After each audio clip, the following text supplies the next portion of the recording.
लक्ष्मी कथा सागर में आप सभी का बहुत बहुत स्वागत है। रावण संहिता में से एक कथा है जो कि राक्षसीय राज रावण से संबंधित है। जब रावण अपनी सेना के साथ कैलाश पर्वत तक पहुँचे तब तक संध्या हो गई थी। तो संध्या होने पर उन्होंने अपनी सेना का शिविर वहीं स्थापित किया। इस प्रकार संध्या समय कैलाश पर्वत के शिखर पर अपनी सेना को स्थित कर रावण स्वयं ही विश्राम करने लगा। अन्य सब सैनिक भी निद्रा विभोर हो गए।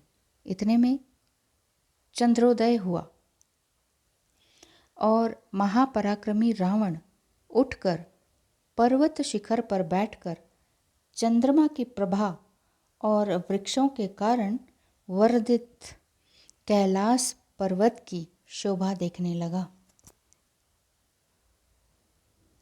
जहाँ से कुबेर के भवन में गान करती हुई अप्सराओं की मधुर ध्वनि भी श्रवण गोचर हो रही थी। संगीत की तान, विविध पुष्पों की शोभा, शीतल वायु का स्पर्श, पर्वत की रमणीयता, रजनी की मधुवसा और चंद्रोदय उद्दीपन की इस समस्त सामग्रियों के कारण रावण कामासक्त हो गया। इसी समय जब अप्सराओं में श्रेष्ठ चंद्रमुखी रंभा इसी मार्ग से आ निकली तो उसके सुंदर शरीर पर दिव्य वस्त्र और आभूषण शोभा दे रहे थे। अंगों दिव्य चंदन का अनुलेप लगा था और केशपाश में पारिजात के पुष्प गुंथे हुए थे। वह दिव्य पुष्पों से दिव्य श्रृंगार करके किसी उत्सव में सम्मिलित होने जा रही थी। वह अपनी अलौकिक कांति से दूसरी लक्ष्मी के ही सदृश ज्ञात होती थी। उस समय रावण तो काम वशीभूत था ही, अतः उसने उठकर तत्क्षण ही रंभा का हाथ पकड़ लिया। रंभा बहुत ही लज्जित हो गई, तथापि रावण ने मुस्कुराकर कहा, वरारोहे, तुम कहाँ जा रही हो? तुम्हारी क्या इच्छा है? यह समय किसे अभ्युदय का है जो तुम्हारा उपभोग करेगा? यह सुंदर शिला है, इस पर बैठकर विश्राम करो। हे भीरु, इस जगत में मुझसे बढ़कर कोई नहीं है। इंद्र, विष्णु, अश्विनी कुमार का कोई भी मेरी समता नहीं कर सकते। अतः मुझे त्याग कर तेरा अन्य के पास जाना उचित नहीं। देख, मैं त्रिलोकी का विधाता दशग्रीव हूँ और तुझसे हाथ जोड़कर प्रार्थना करता हूँ। अतः हे सुंदरी, मेरी कहना मान ले। रावण के ऐसे वचन सुनकर रंभा कांप उठी। उसने हाथ जोड़कर कहा, राक्षस राज, आप मुझ पर प्रसन्न होइए, मुझ पर कृपा कीजिए।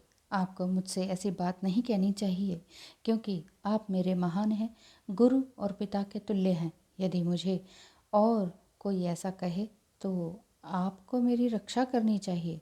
मैं धर्मतः आपकी पुत्र वधू हूँ, यह आपसे मैं सत्य कह रही हूँ। मैं इस समय आपके भाई कुबेर के पुत्र नलकूबर की सेवा में जा रही हूँ और इस कार्य में मुझे विघ्न न करें। मुझे त्याग कर सज्जनों के मार्ग पर चलिए। रावण ने कहा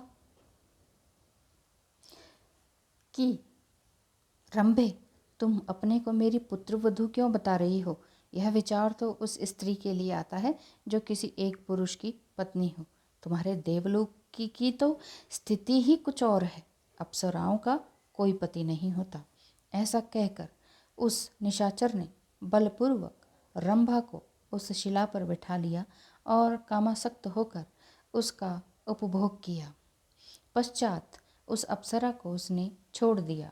वह भयकंपित हो नलकूबर के पास चली गई और हाथ जोड़कर उसके चरणों में गिर पड़ी। नलकूबर ने कहा, कल्याणी, यह क्या बात है? तुम मेरे पैरों पर क्यों गिर रही हो? वह थर थर काँप रही थी। पश्चात उसने हाथ जोड़कर जो कुछ हुआ वह सब बात कही। तब उस पर बलात्कार की बात सुनकर वैश्रवण कुमार नलकूबर ने ध्यान लगाकर रावण की सब बर्बरता को ज्ञात कर लिया। उसके नेत्र क्रोध से लाल हो गए। उन्होंने तक्षण सविधि आचमन कर हाथ में जल ले राक्षसेंद्र रावण को यह भयंकर श्राप दिया कि हे भद्रे, स्त्री की इच्छा न होने पर यदि काम पीड़ित होकर किसी स्त्री पर अत्याचार करेगा तो उसके सिर के 7 टुकड़े हो जाएंगे।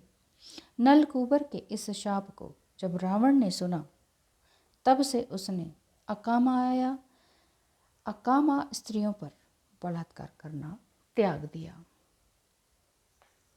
तो नलकूबर के इस तरह से श्राप देने के कारण ही रावण कभी भी किसी स्त्री के साथ इस तरह से अत्याचार करने से डरने लगा। तो आज की कथा समाप्त हुई। बताइएगा आपको किस प्रकार लगी यह कथा, कमेंट बॉक्स में ज़रूर बताइएगा। जय श्री राम।